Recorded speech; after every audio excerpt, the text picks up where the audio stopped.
waktu di Malaysia baru-baru ini, orang LGBT datang ke pengajian Habib Umar Al-Hafiz di Malaysia.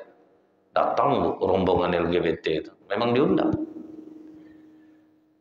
Pas sesi tanya jawab, bertanyalah dia, wahai Habib, kami ini kan orang-orang kotor, kami transgender, laki-laki macam perempuan, laki-laki suka laki-laki, perempuan suka perempuan. Kami ini kan bakal masuk neraka. Bagaimana menurut pendapat Habib? Nah, cara Habib Umar menjawab ini memang bijaksana, Pak.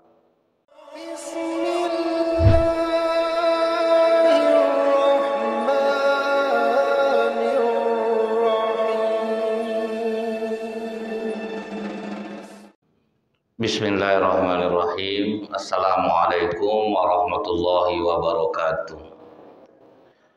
Innal hamdalillah nahmaduhu wa nasta'inu wa nastaghfiruh wa na'udzu billahi min syururi anfusina wa min sayyiati a'malina. May yahdihillahu fala mudhillalah wa may yudlil fala hadiyalah. Asyhadu an la ilaha illallah wahdahu la syarikalah wa asyhadu anna Muhammadan abduhu wa rasuluh. Allahumma shalli wa sallim wa barik ala hadzal nabiyil karim wa ala alihi wa sahbihi ajma'in. Bapak-bapak pengurus masjid yang saya hormati, alim ulama, tokoh masyarakat, cerdik pandai, bapak ibu, orang tua yang saya muliakan, hadirin hadirat yang semoga kita semua senantiasa dirahmati oleh Allah. Kembali kita mengucapkan alhamdulillahirabbil alamin, bersyukur kita kepada Allah atas nikmat Allah yang sangat banyak kepada kita. Dan dengan nikmat itu kita memohon kepada Allah agar bisa membuat kita semakin dekat kepada Allah. Dan mudah-mudahan dengan kedekatan kita kepada Allah ini, Allah akan mengampuni segala dosa kita dan memberikan kenikmatan di akhirat kelak. Bersolawat kita kepada Rasulullah SAW dengan ucapan Allahumma sholli ala Muhammad wa ala alihi wasallim. Semoga dengan banyak kita bersolawat, kita mendapatkan syafaat di yaumil akhir kelak. Di saat umur dari Bapak Abu Bakar Siddiq sudah tua, Pak, akhirnya maulah Bapak Abu Bakar ini menerima Islam. Tapi udah tua, Pak. Pergilah Abu Bakar ke rumah Rasulullah SAW. Ya Rasulullah, ayahku ingin masuk Islam. Senang hati Rasulullah mendengarnya. Terus kata Rasulullah, biarkan ayahmu di rumah, kita yang datang ke sana. Nah, karena ini Bapak Abu Bakar ini sudah tua. Begitulah adab Rasulullah ya Bu ya. Padahal dia seorang Rasul, Pak. Nah, tapi dia bilang, suruh bapakku di rumah, biar kita yang datang ke sana. Tapi kata Abu Bakar, tidak ya Rasulullah. Aku yang akan membawa bapakku kemari, karena kau lebih pantas untuk didatangi. Nah, jadi Abu Bakar nak mau, biar aku yang bawa bapak aku ke sini. Sewaktu orang tua Abu Bakar bersyahadat itu menangis Abu Bakar Siddiq. Menurut Rasulullah, Abu Bakar ini menangis karena terharu bapaknya masuk Islam. Tapi rupanya tidak. Ditanya Rasulullah, kenapa kau menangis Abu Bakar? Aku berharap ya Rasulullah, lebih senang hati aku kalau Abu Thalib yang bersyahadat seperti ini. Jadi ini yang aku sedihkan. Pas menengok bapak aku bersyahadat, lebih teringat aku lagi. Seharusnya Abu Thalib yang seperti ini. Akan lebih bahagia diri aku daripada bapak aku yang bersyahadat. Karena memang Bu ya, pukulan terbesar bagi Rasulullah itu adalah ketika pamannya tidak mau menerima Islam. Nah, jadi kalau kita ingat kembali nih Bu ya, di pelajaran kita dulu-dulu, Abu Thalib ini Bu, paman Rasulullah yang besar jasanya terhadap Islam. Dari kecil lagi Rasulullah dalam pemeliharaannya Pak. Sampai Rasulullah diajaknya pergi berdagang ke Syam. Dijaga. Begitu tahu Abu Thalib bawa orang Yahudi, kalau tahu nih Rasulullah di masa depan mereka akan bunuh. Jadi Abu Thalib sudah tahu nih Bu, keponakannya ini bakal jadi orang besar. Sepanjang jalan tuh dilindungi ya Bu ya, tidak selesai dia jualan. Tidak jadi dia menyelesaikan jualannya Pak, untuk menyelamatkan Rasulullah. Bawa Rasulullah pulang ke Mekah. Sampai di Mekah kata Abu Thalib kepada istrinya, jaga keponakan kita ini, karena aku udah dapat berita dia ini bakal jadi orang besar. Kalau jumpa sama orang Yahudi dia akan dibunuh. Kata istrinya, jangan khawatir karena di Mekah tidak ada orang Yahudi. Begitu sayangnya Bu, dijaga sampai Rasulullah mau jadi penggembala kambing pun khawatir Abu Thalib. Dia takut apa Bu? Kalau sempat salah dapat majikan, azablah keponakan aku ini kena marah nanti, azablah kena maki-maki. Nah itu yang dipikirkan Abu Thalib. Artinya apa Bu? Abu Thalib ini lebih ke arah biarlah payah kita dapat kerja, asal dapat majikan yang baik mulutnya. Nah itu sebetulnya Pak. Karena masih banyak nih Bu, pengusaha-pengusaha muslim ini sembahyang rajin Pak. Mulut jahat Pak sama karyawannya itu banyak. Udah tengok sholatnya, naik hajinya, umrohnya boleh lah, taat minta ampun. Tapi siapa yang jadi karyawannya terpeki Pak, azab. Yang namanya karyawan ini Bu tentu kadang bercerita sama orang. Tengok dia sedekah-sedekah sama orang, sementara sama kami ngeri dia. Makan pun tidak boleh di rumah, minum air tidak dapat, tidak boleh Pak, minum air.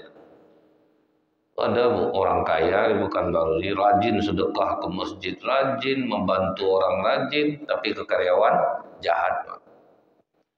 Tapi lama-lama karyawan mikir juga jadinya cari kerja payah biar ya lah, mau dimaki lah, akhirnya pasrah dia Bu. Nah dari pengalaman Abu Thalib nih Bu, dia ingin mendapatkan keponakannya ini majikan yang baik mulutnya. Karena kalau dapat yang tukang cemeh, tukang merendahkan, menghina, waduh, tidak enak makan lagi dibuatnya itu Pak. Nah, jadi kadang melalui ceramah-ceramah seperti ini divideokan, jadi kadang-kadang pengusaha itu terasa sama dia.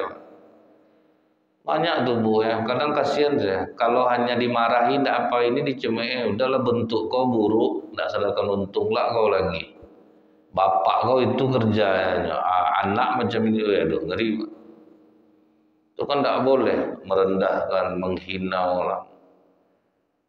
Jadi sesulit apapun hidup anak bapak ibu, doakan dia kalau bekerja dapat majikan, dapat tuan yang mulutnya baik. Kalau mulutnya baik Bu, kurang pun gaji tidak masalah Pak, hatinya nyaman. Ada juga nih Bu ya, di Pekanbaru nih, waktu Covid banyak karyawan yang tidak gajian, seluruh karyawannya bertahan Pak. Itu sudah disuruh kami tidak bisa menggaji kalian. Kalau kalian mau keluar, keluarlah. Enggak, kita berjuang sama-sama. Itu yang enak tuh Pak kan. Karena bosnya baik. Baru-baru ini saya nonton di TV, buruhnya demo di perusahaan itu. Kalau kalian tidak mau kerja, silahkan keluar. Pintu terbuka lebar. Tapi kalau mau kalian kerja dengan gaji sekian, silahkan masuk lagi. Keluar semua. Tiba hati pemiliknya itu Pak ya, disangkanya orang payah cari kerja. Orang kalau kena mulut nih Bu, tidak enak lagi Bu. Makanya dibilang orang kalau dipukul orang gitu pakai tangan ya, 3 hari hilang memarnya. Kalau dipukul pakai mulut Pak, bertahun Pak, tidak akan hilang. Bertahun-tahun. Itu betul dijaga oleh Abu Thalib Bu. Makanya ketika Rasulullah menjadi pengembala kambing, dicarinya majikan yang baik, itu betul-betul dicari Pak. dapatlah majikan yang baik mulutnya. Nah, waktu Rasulullah mengembala kambing itulah Bu ya, berkawan-kawan, berkumpul-kumpul, disitulah Rasulullah kena pengaruh buruk dari kawan-kawan. Muhammad, kau udah pernah nggak nonton acara tari-tarian di Mekah? Weh, penari mantap-mantap, body seksi-seksi. Nonton nggak kau Muhammad? Apakah Rasulullah mau nonton? Mau. Itu pengaruh kawan nih kuatnya ya Bu. Pergi Rasulullah nonton Pak, cuman diselamatkan oleh Allah Bu. Belum sampai di tempat itu dikasih Allah rasa kantuk yang teramat sangat. Jadi tidak jadi nonton Pak, dikasih Allah rasa kantuk. Diselamatkan Allah. Jadi kadang kita duduk tuh ya, mengantuk tuh rahmat dari Allah tuh Pak. Makanya saya kalau sedang pengajian nampak ibu-ibu tidur Bapak, diam aja saya Pak, karena saya tahu itulah nikmat tuh Bu. Sedang duduk bisa tidur Pak, kemana mau dicari nikmat macam itu lagi. Orang udah berguling Bu ya di tempat tidur, nggak bisa tidur matanya Pak. Ini sedang duduk bisa tidur. Saya tidak pernah komplain masalah itu tuh Pak. Nah, karena saya tahu itu rahmat dari Allah. Datang orang bilang, masa duduk pengajian tertidur itu rahmat. Itulah kenikmatan tuh. Jadi tidak selamanya kita bilang itu iblis berarti yang goda kita tuh, belum tentu Pak. Belum tentu, tidak bisa kita ngomong itu. Kita kadang di rumah Bu, sedang nonton TV, ngantuk mata. Rahmat dari Allah. Allah tahu, nih bapak ibu, nih dia malam tahajud, harus cukup tidurnya. Padahal rencana tidak ada tidur, bisa tidur ribuan. Besoknya Bu, balik Rasulullah lagi. Ditanya oleh kawan-kawannya, bagaimana Muhammad? Mantap kemarin. Apa yang mantap? Aku itu tidur. Coba ulang balik Muhammad. Diulang balik sama Rasulullah. Nonton Rasulullah balik. Belum sampai di tempat itu, tertidur Rasulullah balik. Akhirnya Rasulullah memutuskan apa Bu? Berhenti menjadi pengembala kambing. Nah ini artinya, kalau rasanya kita berkawan akan menjerumuskan kita ke neraka, tidak berteman jauh lebih baik. Di masyarakat ini pun gitu juga Pak, tidak semua orang yang bisa kita berteman.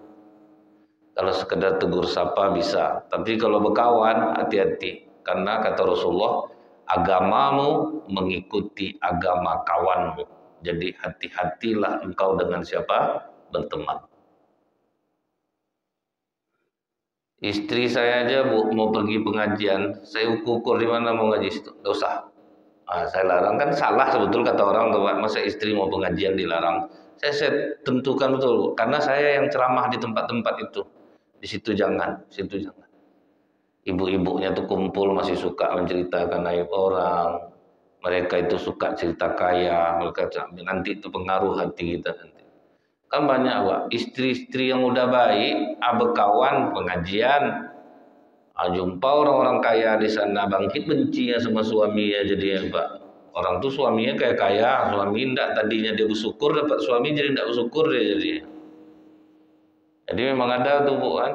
Kita tengok-tengok betul Pak, nih kalau di sini pengajian nih boleh nih, kalau di sini jangan nih. Karena kita dikasih Allah akal, kita dikasih Allah hati. Kalau sempat kita peturutkan Bu, waduh ngeri. Ada ibu-ibu pengajian di Pekanbaru nih Bu ya, rajin pengajian. Jadi masjid itu adalah mengadakan acara makan-makan, ramailah orang Pak. Malah bawa tupperware Ibu nih dari rumah Bu, disalinnya lauk masjid tuh Pak. Banyak orang nggak bisa makan jadi. Itu Pak, padahal ngaji tiap hari, sholat tiap hari. Udah dibilang Bu, jangan diambil, orang nanti banyak. Nggak peduli Pak. Itu padahal udah lama ngaji gitu Pak, udah lama pengajian, nggak masuk dia. Jadi tidak semua orang yang bisa kita jadikan kawan. Makanya kata Ali bin Abi Thalib Bu, kalau kita berteman tidak akan menguatkan iman kita kepada Allah, tidak berteman jauh lebih baik. Tidak bisa asal duduk aja, wah berkawan ini, biar dibilang orang banyak kawan, banyak teman itu bagus. Padahal kadang banyak kawan justru menjerumuskan diri sendiri.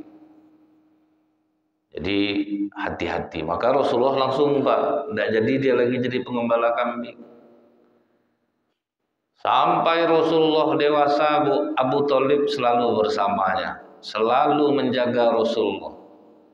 Udah jadi nabi, datang orang kafir benci sama Rasulullah, Abu Thalib pasang badan. Sampai rela dia dibenci oleh kaumnya untuk membela keponakannya. Cuman dia akrab sama Abu Jahal, dia akrab dengan Abu Umayyah. Jadi walaupun orang Quraisy itu benci sama dia, tapi dia tetap akrab sama Abu Jahal akrab, sama Abu Umayyah akrab. Setelah Abu Thalib kelaparan selama 3 tahun bersama Rasulullah, tidak dikirim makan, tidak ada pergaulan. Akhirnya 3 tahun setelah diboikot itu dibebaskanlah oleh orang Quraisy. Dalam keadaan sakratul maut, Abu Thalib itu dibujuk oleh Rasulullah, paman, ucapkanlah syahadat paman. Karena udah selama itu beliau tidak ada syahadat. Ucapkanlah syahadat paman. Diulang-ulang oleh Rasulullah, kalau kau ucapkan paman, itu sudah cukup bagiku untuk memohonkan ampun kepada Allah untuk. Datanglah Abu Jahal, usaha ucapan itu. Agama kita lebih tua daripada agama Muhammad. Apa tidak malu kita sama nenek moyang kita? Dihasutnya terus. Itulah kawan deh, ngeri pengaruhnya. Dalam riwayat, sebetulnya Abu Thalib udah mau mengucap, udah mau syahadat dia. Datang Abu Jahal mengatakan, apa kata orang nanti di Mekah nih? Seorang pembesarnya yang dihormati. Maka para wanita akan kecewa kepadamu Abu Thalib. Gengsi dia Pak. Akhirnya apa? Abu Thalib meninggal dalam keadaan musyrik. Berapa kasihannya Pak. Jasa banyak. Cuman tidak bersyahadat. Tidak masuk Islam. Dicoba Rasulullah lah mendoakan kepada Allah. Ya Allah, ampunilah dosa pamanku ini. Banyak jasanya terhadap Islam. Dia sayang kepada Nabi. Rela kelaparan bersamaku. Ampunilah ia ya Allah. Diturunkan Allah lah surat At-Taubah ayat 113.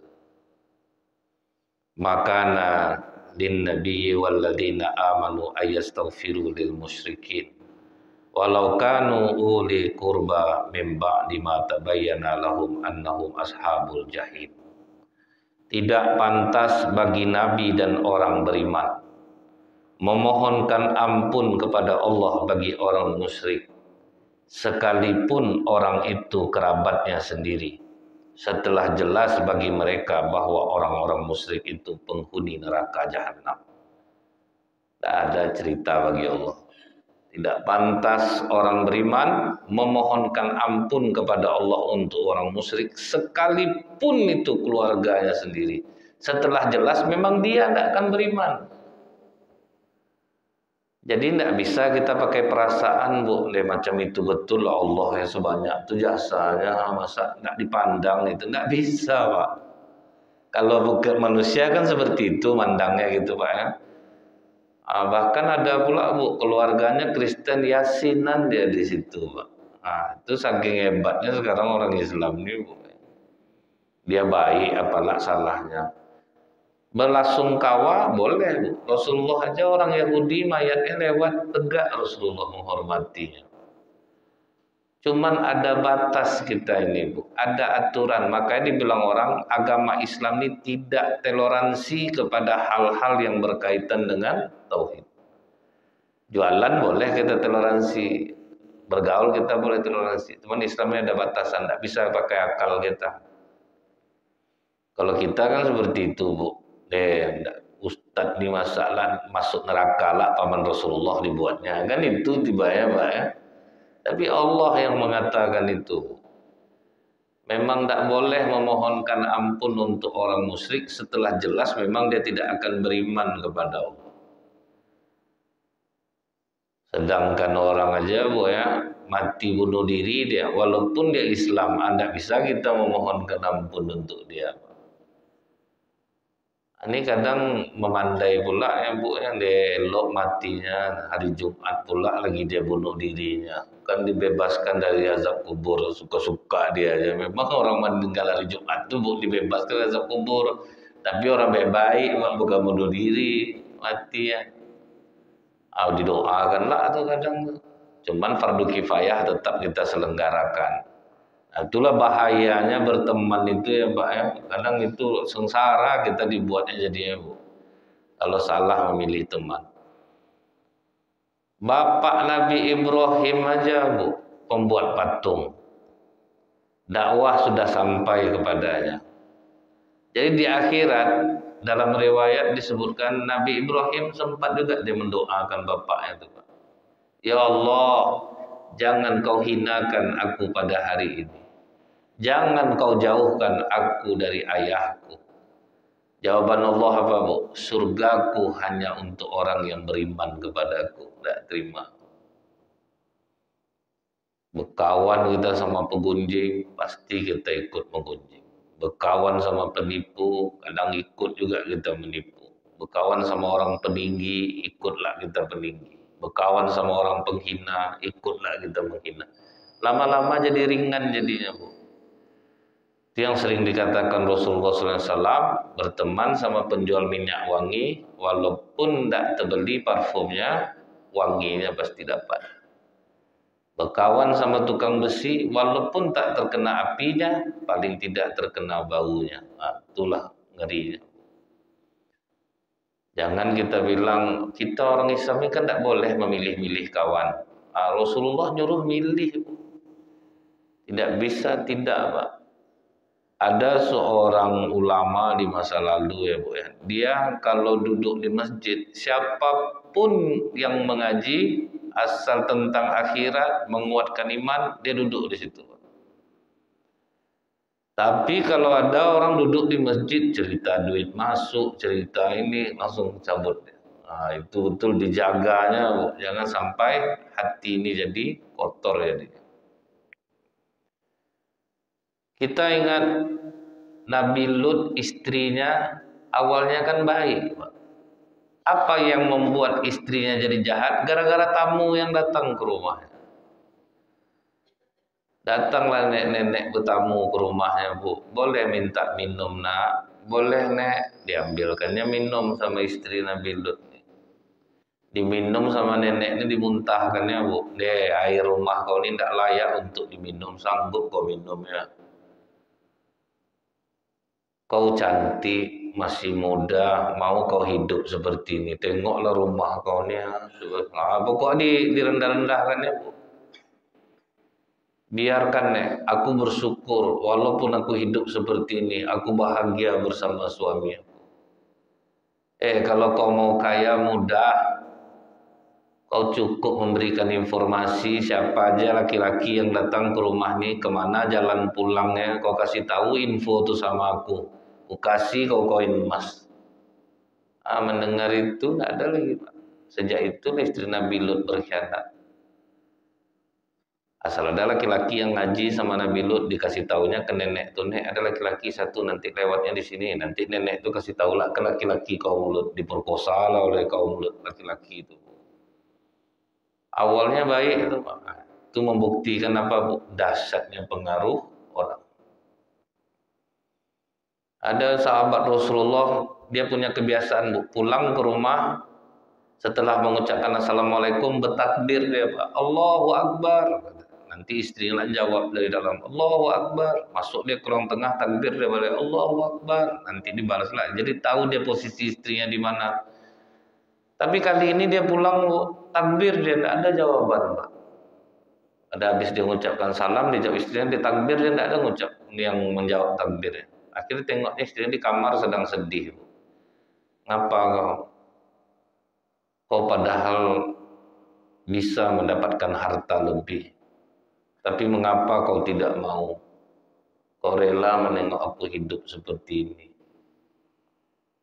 Terus kata suaminya, pasti tadi ada kawan kau yang kesini. Langsung itu tembaknya, Pak. Akhirnya menjadi merasa susah hidupnya jadinya. Apa kata sahabat ini, Bu? Ya Allah, bila ada orang yang mempengaruhi istriku sampai rusak imannya, berikan pelajaran kepada perempuan itu. Akhirnya perempuan itu datang, Bu, dalam keadaan buta, minta maaf dia.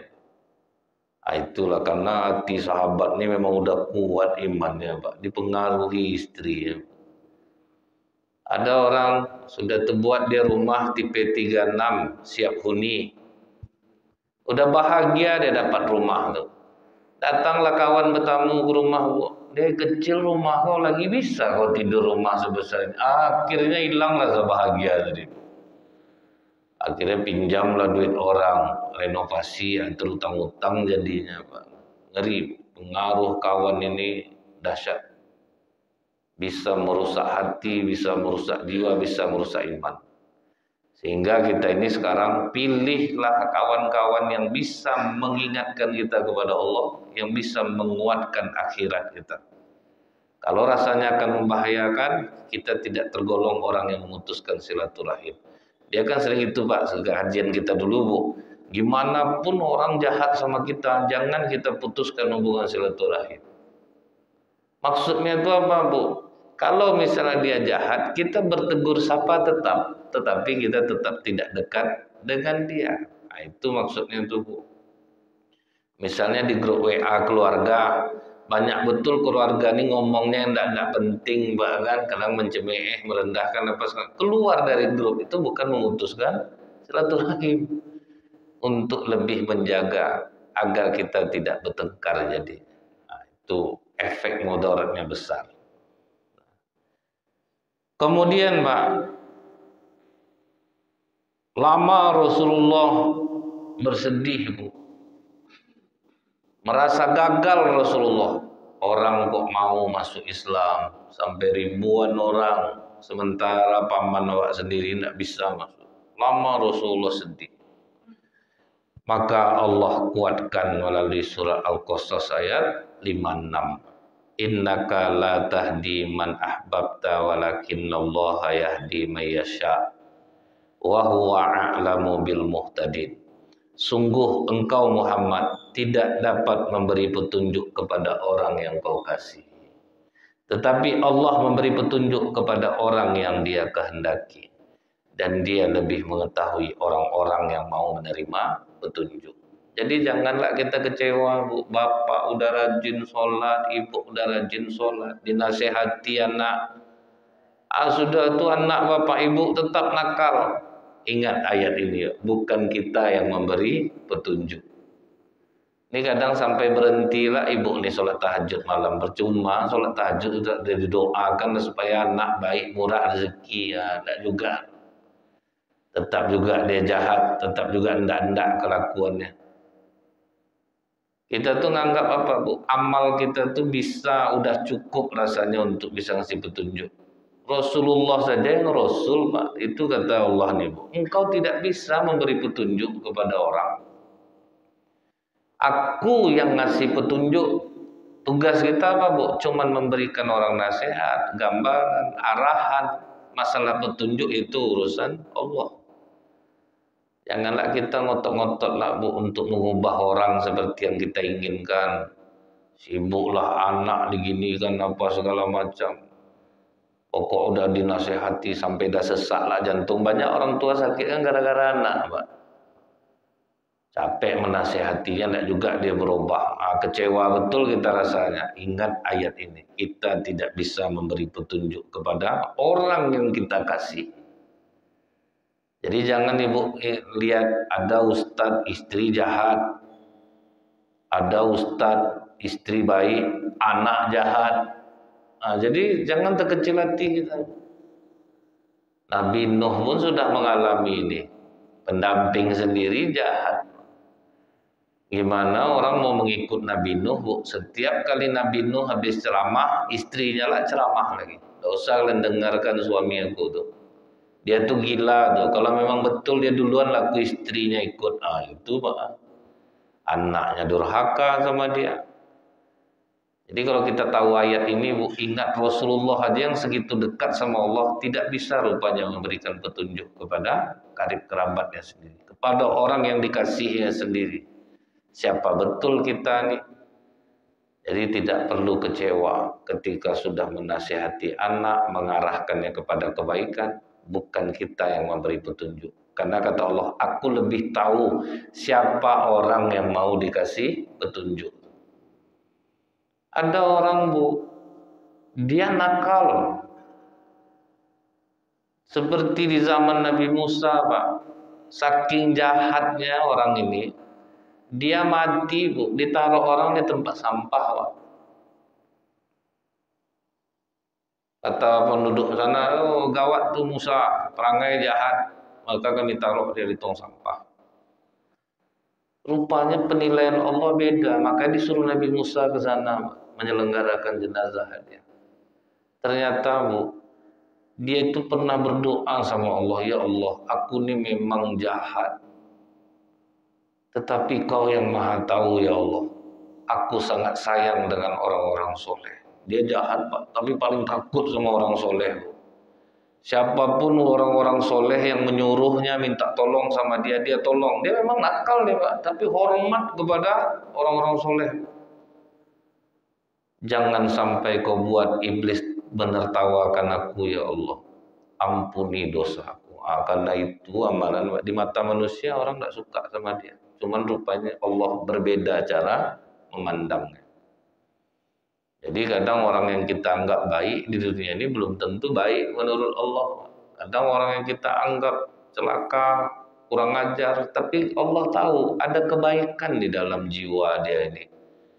Macam Umar bin Khattab tuh kan tegas tuh Pak, kan? Mau bunuh Rasulullah lagi, Bu. Tapi Allah tahu dia orang yang bisa dikasih petunjuk. Kan Allah Rasulullah berdoa, Bu, pilihkanlah Islam ini, kalau tidak untuk Umar, kalau tidak Abu Jahal. Rupanya Allah lebih memilih Umar bin Khattab.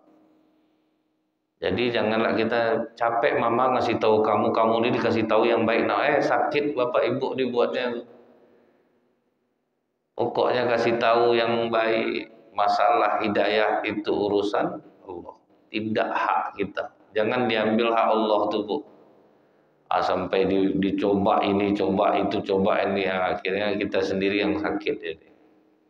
Nah, kemudian, Pak, jangan pernah kita seperti yang saya katakan tadi, Bu, menilai orang jahat dari pandangan kita. Menilai orang akan celaka dari pandangan kita. Dulu ingat saya tahun 2006 pernah terjadi di Mesir, Pak, di kantor ustadz misalnya macam di sini IKMI, kantor MDI. Datang perempuan pakaian seksi, pakai bikini dia datang, Pak.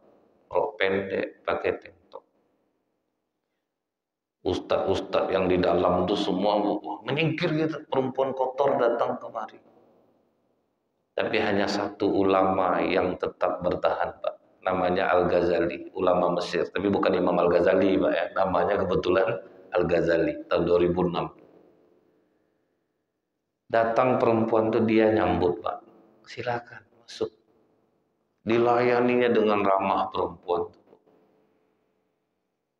Apa masalah kamu? Diceritakan rupanya dia orang Islam tapi tidak tahu agama, besarnya di Paris. Diajak cerita sama Syekh ini, sampai akhirnya melunak hati perempuan ini. Setelah itu dia permisi pulang, saya boleh nanti minggu depan kesini lagi? Boleh, tapi pakai pakaian yang lebih tertutup ya. Nah, gitu aja cara dia. Wah, sudah tuh ustadz yang lain, kenapa kau terima perempuan kotor itu datang kemari? Ini memalukan kita. Apa kata Syekh Al-Ghazali? Kita para ulama ini seperti dokter. Yang datang ke dokter itu kan orang sakit. Masa mau dia ngajak orang baik aja, Bang? Orang sakit itu dia obat. Rupanya hari Kamis setelah hari Seninnya datang dia balik dengan pakaian tertutup. Itu kata saya, ini kenapa kamu tidak belajar dekat masjid rumah kamu? Dia bilang orang-orang di masjid itu memandang saya rendah, memandang saya ini kotor. Nah, kadang ustadz-ustadznya pun gitu juga, mudah aja menuduh orang ini, menuduh itu. Nah, makanya saya tidak nyaman. Nah, itulah mulai dia berubah. Kadang orang yang berdosa, kalau kita doakan kebaikan sama dia, bisa jadi dia yang lebih diuntungkan, dapat petunjuk dia dari Allah. Dahulu kan kita mendoakan kebaikan daripada menganggap dia buruk. Ada sahabat Rasulullah, fatal loh dosa yang dibuatnya, Pak. Apa dosa dibuatnya itu, Bu ya? Suami perempuan nih sedang pergi berperang. Dia tukang jual kurma. Datang perempuan tuh beli kurma sama dia. Diolahnya, dirayunya perempuan nih. Dibawanya ke rumahnya. Dicumbuinya perempuan. Kan besar dosa istri orang loh, Pak. Merasa berdosa betul dia. Menyesal dia. Pergi dia ke Rasulullah. Aku telah mencium perempuan ya Rasulullah. Ini yang kau lakukan ketika suaminya pergi untuk berjihad. Kemana hati kau, kata Rasulullah. Dosa kau tidak akan diampuni oleh Allah. Rupanya turun surat Hud ayat 114. Apa kata Allah? Wa aqimis sholata tarafain nahar wa zulafan minal lail innal hasanati yuzhibnas sayyi'at. Zalika dzikra lidzakirin. Rupanya cara menghapus dosa-dosa kita nih, Bu. Dan laksanakanlah sholat pada kedua ujung siang, pagi dan petang. Dan pada bagian permulaan malam. Perbuatan-perbuatan baik menghapus kesalahan-kesalahan. Itu peringatan bagi orang-orang yang selalu mengingat Allah. Jadi tidak bisa kita vonis orang ini berdosa, ini masuk neraka, ini apa. Tidak bisa. Apa kata sahabat ini? Apakah ayat ini khusus untuk gue Rasulullah? Tidak, untuk seluruh umatku. Kadang kita bisa jadi tersilap, kita buat kesalahan. Maka kata Rasulullah apalagi, ittaqillaha haitsu ma kunta wa addi sayyatal hasanata tamhuha wa khaliqin nasa bi khuluqin hasanin. Takutlah kepada Allah di mana saja kamu berada. Iringi perbuatan buruk dengan perbuatan baik, karena perbuatan baik menghapus perbuatan buruk. Jadi tidak akan ada kita yang suci dari dosa nih, Bu. Pasti ada kelakuan yang kita buat. Waktu di Malaysia baru-baru ini, orang LGBT datang ke pengajian Habib Umar Al-Hafiz, Pak, di Malaysia. Datang, Bu, rombongan LGBT itu. Memang diundang. Pas sesi tanya jawab, bertanyalah dia, wahai Habib, kami ini kan orang-orang kotor, kami transgender, laki-laki macam perempuan, laki-laki suka laki-laki, perempuan suka perempuan. Kami ini kan bakal masuk neraka. Bagaimana menurut pendapat Habib? Nah, cara Habib Umar menjawab ini memang bijaksana, Pak. Pernah dulu katanya ada perampok merampok pedagang. Setelah dirampoknya pedagang itu, kata pedagang ini, saya akan bikinkan kopi untuk tuan-tuan. Sudah dia dirampok, Pak. Mau dibuatkannya kopi. Apa kata perampok nih, Bu? Jangan bikinkan kopi, kami puasa. Udah merampok, Bu, tapi puasa, Pak. Terkejut pedagang ini. Aneh kalian ini, kalian merampok orang, tapi kalian puasa. Pokoknya kami harus tetap menjaga hubungan kami dengan Allah, dengan amalan kami.